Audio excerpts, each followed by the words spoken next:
Bom dia, pessoal. Hoje estamos encerrando o capítulo 1 do Halliday, né? E para isso eu trouxe aqui o segundo exemplo que está lá no livro do Halliday. Ele se encontra na página 7 do livro, né? E ele diz o seguinte: um objeto pesado pode afundar no solo durante um terremoto se o tremor fizer com que o solo passe por um processo de liquefação, no qual as partículas do solo deslizam umas sobre as outras, quase sem atrito. Nesse caso, o solo se torna praticamente uma areia movediça. A possibilidade de liquefação de um solo arenoso pode ser prevista em termos do índice de vazios de uma amostra do solo, representada pelo símbolo E, definido da seguinte forma. Então, o E ele vai ser o volume que ele chamou de VV sobre o VG. Tá? Então, quem é quem? Esse cara aqui é o volume vazio, que fica entre os grãos, tá? E esse aqui, né, é efetivamente o volume dos grãos, tá certo? Dos grãos de areia. Voltando aqui. Se exceder o valor crítico de 0,8, poderá ocorrer a liquefação durante o terremoto. Então, o nosso E crítico é 0,8, ok? Então vamos lá. Qual é a massa específica da areia correspondente a esse valor crítico? Então ele quer saber qual é o valor da massa específica da areia quando eu estou nessa minha taxa aqui, né? Nesse índice de vazios crítico. E aí ele me diz o seguinte, ó. A areia basicamente é formada por dióxido de silício, né? E a densidade desse dióxido de silício é 2,600 ou 2.600 quilos por metro cúbico. Tá? Então, a massa específica do SiO2 é de 2.600 quilos por metro cúbico. Então, essas são as informações que eu tenho, tá certo? Para poder começar a resolver esse exercício, eu tenho que pensar, deixa eu mudar de cor aqui, porque eu já peguei o vermelho lá em cima, quem que é a massa específica da areia, tá? A massa específica da areia como um todo, ela vai ser a massa total dos grãos de areia, que é composta por sílica, ou por dióxido de silício, né? Tá? Dividido pelo volume total da areia. Agora, eu preciso, de alguma forma ou de outra, correr atrás dessas informações. Tá certo? Bom, eu vou pensar e vou seguir a ordem que eu resolvi aqui no meu material. E vou começar primeiro me preocupando com o volume total. Bom, quem que é o volume total? O volume total, ele é o volume de vazios mais o volume dos grãos. Bom, onde é que essas relações todas me apareceram até agora dentro desses dados? Essas relações todas aqui me apareceram nesse índice de vazios. Então, o que eu vou fazer? Eu vou vir aqui, o índice de vazios, ele é o volume de vazio entre os grãos sobre o volume total dos grãos. Bom, mas olha só o que eu posso me organizar, tá? Eu posso isolar esse cara aqui e dizer o seguinte: o volume de vazios, ele nada mais é do que o volume total menos o volume dos grãos, certo? Passei esse cara para cá subtraindo. Dessa forma, eu posso reescrever isso aqui assim: volume total menos o volume dos grãos sobre o volume dos grãos. Tá? Se o meu objetivo é, ao longo do meu problema, encontrar o volume total, tá? Eu posso organizar isso aqui da seguinte forma. Esse cara vem para cá multiplicando. Então, vou ficar assim, ó. O meu índice vezes o volume dos grãos é igual ao volume total menos o volume dos grãos, tá? Eu posso passar esse cara para cá somando, e eu chego a essa relação aqui, que o meu volume total ele é o índice vezes o volume dos grãos mais o volume dos grãos. Tá certo? Então aqui eu tenho essa minha primeira relação matemática. Bom, agora, a areia, ele disse que é basicamente composta do... Deixa eu até pegar o nome direitinho lá, que eu acho que da outra vez eu já falei o nome errado. Dióxido de silício. Tá? Então, olha só. Para eu encontrar a massa, eu tenho essa relação de que a massa específica é massa sobre volume. Então, a massa vai ser a massa específica vezes o volume. Se eu quero encontrar a massa da areia, que é composta do dióxido de silício, então SiO2, eu vou ter que multiplicar aqui pelo volume dos grãos que eu tenho. E aqui eu encontro uma outra relação matemática. Bom, aí vamos lembrar que dentro dos nossos objetivos eu quero calcular a massa específica da areia. O ρ da areia, ele é a massa que eu tenho de areia sobre o volume total.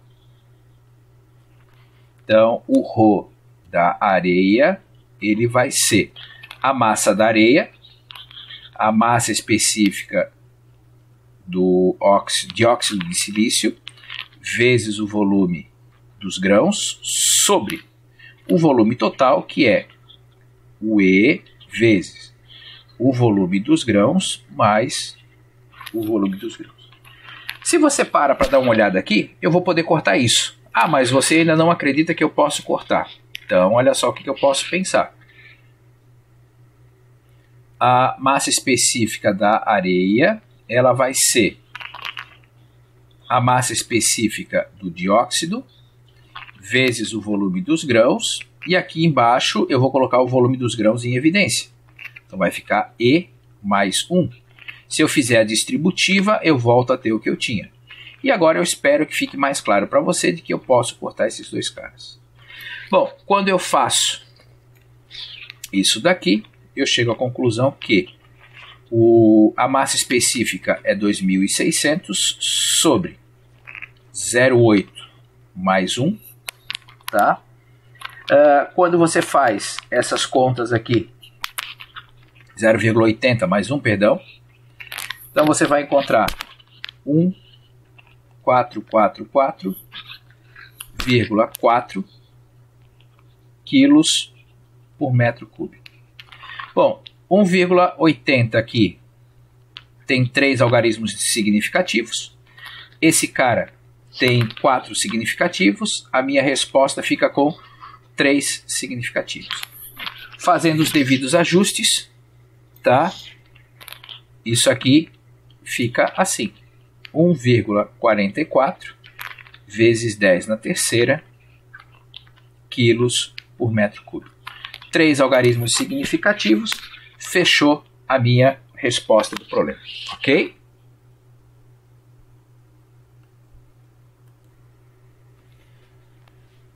Pois bem, o próximo problema que eu quero resolver com vocês é o problema 2, que se encontra no livro do Halliday, na página 8. Tá? Eu, nesse primeiro momento aqui, eu vou dar prioridade para os problemas pares, já que o livro do Halliday ele te traz as alternativas corretas para as respostas ímpares. Tá certo? Então, o problema 2, que está na página 8, ele diz assim: o Gray é uma antiga medida inglesa de comprimento, definida como 1/10 de uma linha. Então, vamos lá. Então, Gray é igual a 1/10 de uma linha. Tá? Dando continuidade à nossa leitura, a linha é uma outra unidade de medida inglesa de comprimento, definida como 1/12 de polegada. Então, uma linha é igual a 1/12 de polegada. Tá? Uma medida de comprimento usada nas gráficas é o ponto. E um ponto é definido como 1/72 de polegada. Então, um ponto é 1/72 de polegada. Tá? Aí vem a pergunta lá do nosso problema. Quanto vale uma área de 0,50 Gray ao quadrado em pontos quadrados? Então a relação que ele quer saber é... Deixa eu jogar isso aqui para cima. Deixa eu mudar de cor. 0,50 Gray ao quadrado equivale a quantos pontos ao quadrado? Então eu vou ter que chegar, no final das contas, numa relação entre o Gray e os pontos, para poder dar continuidade ao problema. Então, a minha sequência lógica foi a seguinte. Eu insisto assim, ó, sempre que se tratar de montar, organizar regras de 3, não necessariamente todos aqui vão ter que ter o mesmo raciocínio lógico. Tá? De repente você encontra de uma outra maneira, mas precisa ter lógica por detrás disso. Então vamos lá. Eu comecei pensando assim. Um ponto, a gente já sabe que equivale a 1/72 de polegada. Tá? Então, 1/12 de polegada, que é uma linha, equivale a x. Certo? Bom, se você vai lá, faz a multiplicação cruzada, x vezes 1/72, uma vez 1/12, tá? Você vai encontrar que esse x é igual a 72/12, que é igual a 6 pontos. Bom, aí agora a gente precisa parar e pensar qual é essa conclusão. Essa conclusão aqui, eu posso dizer que uma linha é igual a 6 pontos. Tá? Mas agora eu quero achar a relação entre Gray e pontos. Um Gray vale 1/10 de linha, então o que eu vou fazer? Então, 1/10 de linha equivale a x pontos. Bom, fazendo aqui a regrinha de 3, e agora eu vou tentar ser um pouco mais rápido, você concorda comigo que isso aqui vai ser x igual a 6/10, tá? Que na realidade são o quê? 3/5 de pontos. Bom, dessa forma aqui, eu consegui chegar à seguinte conclusão, de que um Gray equivale a 3/5 de pontos. Mas eu preciso do Gray ao quadrado, então o que eu vou fazer? Eu vou levar tudo isso aqui ao quadrado, tudo isso aqui ao quadrado. Então eu chego à conclusão de que 1 ao quadrado, que é 1, Gray, é igual a 3/5 ao quadrado, 9/25 de pontos ao quadrado. certo?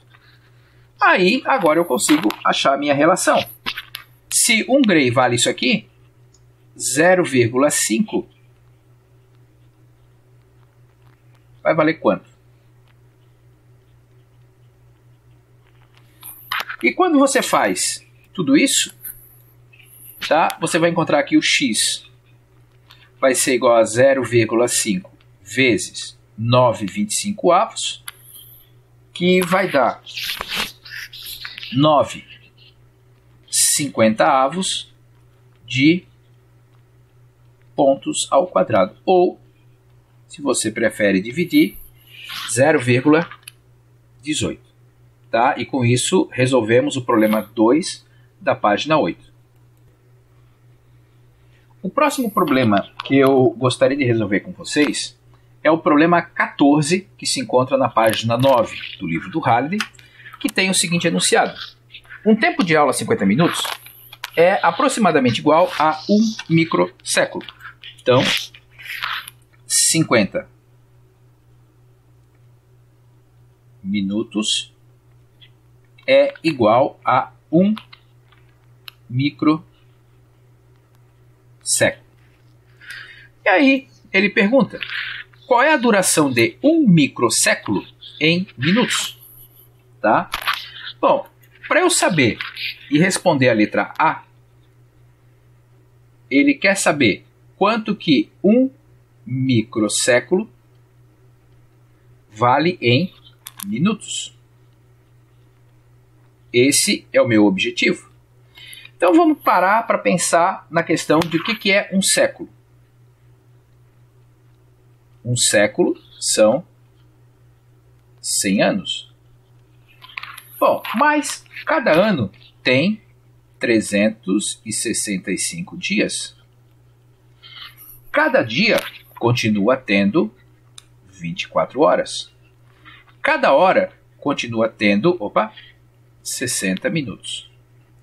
Quando eu organizo tudo isso e faço a multiplicação, eu chego à conclusão que um século possui 52 milhões 560 mil minutos. Mas eu não quero saber um século, eu quero saber um microséculo. Equivale a quantos minutos? Bom, aí convém lembrar que esse micro vale 10 na menos 6. Então, se eu conseguir chegar a uma relação entre séculos e minutos e agora eu tenho um problema para resolver, então vai ficar o quê? O meu x vai ser 1 vezes 10 na menos 6, estou substituindo o micro pelo seu valor, já que ele é um prefixo, vezes 52 milhões 560 mil 000. 10 na menos 6 está me dizendo para eu deslocar vírgula 6 casas para cá. Então isso me permite concluir que esse x vale 52,56 minutos. Resolvemos a parte A. Só que agora nós temos a parte B. E a parte B, ele me diz assim, usando a relação erro percentual igual ao real menos aproximado sobre real vezes 100, determine o erro percentual dessa aproximação. Então vamos, deixa eu só subir para a letra B, tá? Então ele quer que você use a relação de erro percentual em módulo o valor real menos o aproximado sobre o real vezes 100, tá? Bom, agora a gente precisa definir quem que é o real, quem que é o aproximado. Hoje, qual que é o nosso real? A gente sabe que o real de um tempo de aula é de 50 minutos. Ele disse desde o início que esse tempo de aula é aproximadamente igual a 1 microséculo. 52,56 vezes 100. Tá? Bom, o módulo me diz que 50 menos 52,56 dá menos 2, só que em módulo vai ficar positivo. Tá? Então, esse meu erro percentual, ele fecha em 5,12%. E com isso, resolvemos o problema 14 da página 9 do livro do Halliday. O problema 22 ele diz o seguinte: o ouro, que tem uma massa específica de 19,32 gramas por centímetro cúbico, então a massa específica do ouro é de 19,32 gramas por centímetro cúbico, tá certo? É um metal extremamente dúctil, que pode ser transformado em fio, e maleável, que pode ser transformado em folhas extremamente finas. Letra A. Se uma amostra de ouro de 27,63 gramas. Então, vamos pensar aqui na letra A. Então, a massa de ouro que eu tenho disponível é de 27,63 gramas. Tá? É prensada até se tornar uma folha com 1,000 micrometros de espessura. Então, a espessura é de 1,000 micrometros. Tá? A pergunta dele é: qual é o tamanho da área dessa folha? Deixa eu levar aqui um pouquinho para cima. Ele quer saber o tamanho da área. Bom, vamos pensar o seguinte. Por mais fina que seja essa espessura, na realidade eu vou estar trabalhando com algo assim.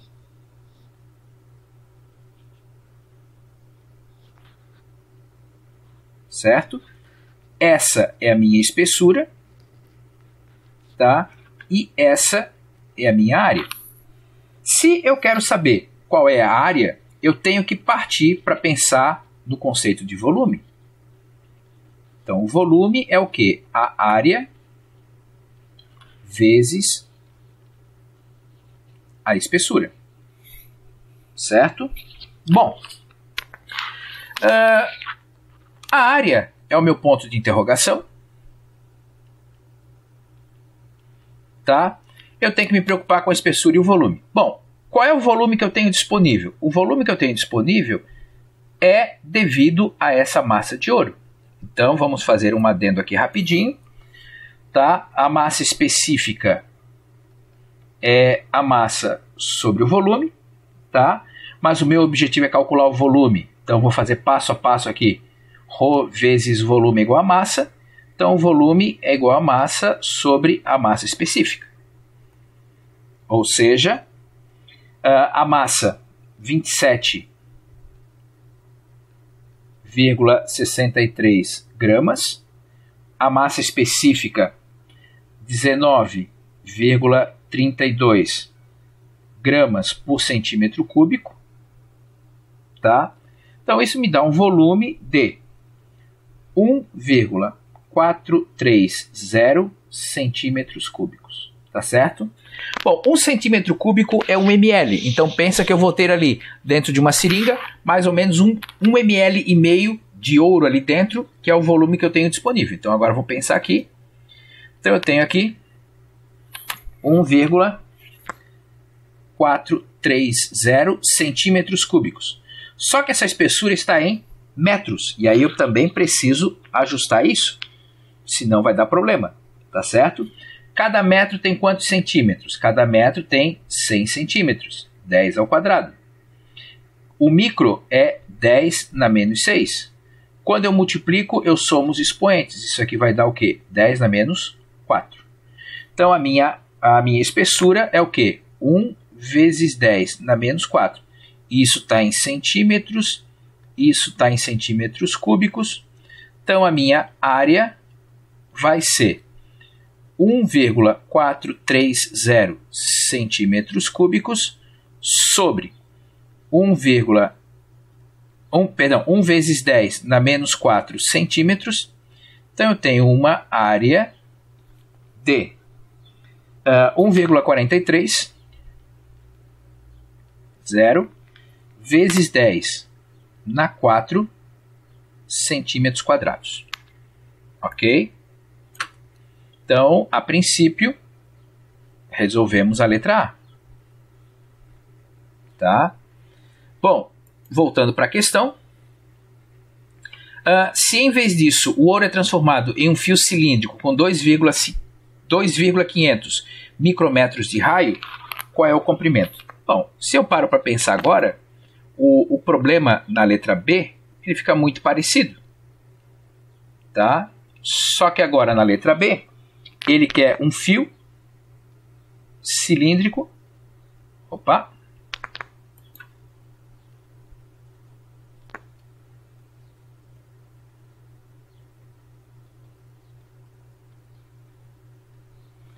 Cujo raio vale 2,500 micrômetros e ele quer saber qual é o comprimento desse fio. Bom, então a gente passa de novo a pensar daquela forma inicial. O volume do fio é igual a πr ao quadrado, que é a área da circunferência vezes o seu comprimento, certo? Vezes o L. O volume do fio, o comprimento do fio, então, vai valer o quê? O volume do fio sobre o πr ao quadrado. Se a gente para olhar esse volume do fio, nós já calculamos ele, 1,430 centímetros cúbicos, o π é o 3,14 e o raio 2,500 vezes 10 na menos 4, já fazendo o ajuste de metros para centímetros, né, ao quadrado.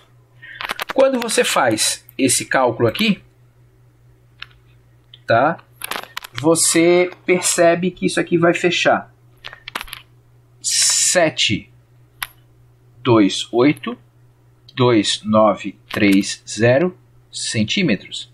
Só para você ter uma noção, isso aqui são 72,8 quilômetros. Se você lembra, só para você ter uma ideia do quanto que é isso, eu disse para você que esse 1,430 centímetros cúbicos, ele é dentro de uma seringa, se eu pudesse deixar dentro de uma seringa o ouro de forma líquida, 1,5 ml. Esse 1,5 ml me rende, nessas condições, 73 quilômetros basicamente de fio. Olha quanto fio nós vamos ter. Quando você para pensar nessa daqui, tá? Isso daqui é aproximadamente 1,43 metros quadrados. 1,43 metros quadrados é você pegar aquela mesma quantidade de ouro, colocar no chão 1 metro, vezes 1,43 metros, e aquele ali tudo vai ser construído de ouro. Então, por exemplo, quando alguém fala que vai comprar uma bijuteria de ouro, realmente aquela quantidade de ouro que tem ali naquela bijuteria é muito pequena. Tá? Então, por isso que a diferença de uma joia completamente em ouro para uma semi-joia, de repente, feita com a camada de ouro, a diferença de preço é realmente muito grande. Grande abraço para vocês. Tchau, tchau, pessoal.